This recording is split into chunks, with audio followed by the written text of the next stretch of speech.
Have you ever seen this sign on the highway and wondered what it meant? High occupancy vehicle lanes, aka HOV lanes, are open to people who are carpooling with two or more passengers in certified green vehicles, whereas high occupancy toll lanes, aka HOT lanes, are lanes on roadways that are restricted to vehicles carrying two or more passengers, certified green vehicles, or those who purchase a valid permit to HOV facilities regardless of how many passengers they are carrying.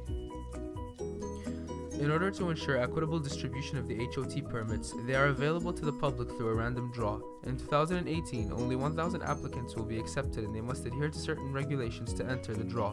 Permits are valid for 3 months and cost a total of $180. In Canada, there are approximately 35 HOV facilities that have been developed in major cities such as Vancouver, Toronto, Gatineau, and Calgary, whereas HOT facilities have only been developed in sections of the Queen Elizabeth Way. Highway congestion incentivizes the use of HOV lanes, making HOV lanes most useful in highly populated cities with high traffic roads. The implementation of HOV lanes in large cities such as Toronto may offer benefits, which can be grouped into 3 categories: benefits to the user, to the city, and to the environment. The benefits to the user include saving time and having a more consistent commute, as by riding in HOT lanes you can avoid congestion and have a faster commute than those who don't carpool. For example, the HOV facilities on Highway 403 and 404 in Toronto saved users 14 to 17 minutes per trip. You can also save money, as driving in HOT lanes with 2 or more people eliminates the toll, making it cheaper than using public transit or riding alone. A typical American commuter spends around $960 a year waiting for traffic delays, and the costs increase in larger cities, which could be reduced by implementing HOV lanes. You also conserve fuel, as a lot of fuel is wasted while sitting in traffic. Sitting in traffic wastes on average 19 gallons of gasoline per commuter each year.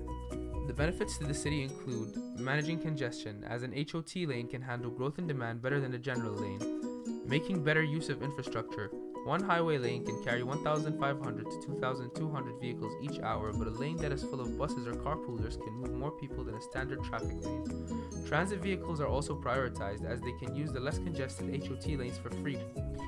The benefits to the environment include supporting electric vehicles, as electric vehicles are permitted on HOT lanes free of charge, even with only one person in the vehicle, which promotes the use of green technology and encourages a reduction in greenhouse gas emissions. By promoting ride sharing, which helps to reduce the number of cars on the road. Although HOV lanes are seen as an innovative way to reduce congestion and carbon emissions on the road, there often arise questions on whether they are at all useful. As licenses for HOT lanes can be purchased for single drivers, the issues of equity and inequality are raised. HOT lanes were popularized among motorists to avoid slow traffic, leading to HOT lanes becoming more congested. The licensing can be counterproductive, as it creates room for single drivers to make use of HOT lanes, increasing the number of cars on the road. HOT lanes also don't do too well on free-flowing roads, because there's no incentive to use them if there's no congestion. Think about it, why would you carpool with 2 others if it doesn't save you time on your journey?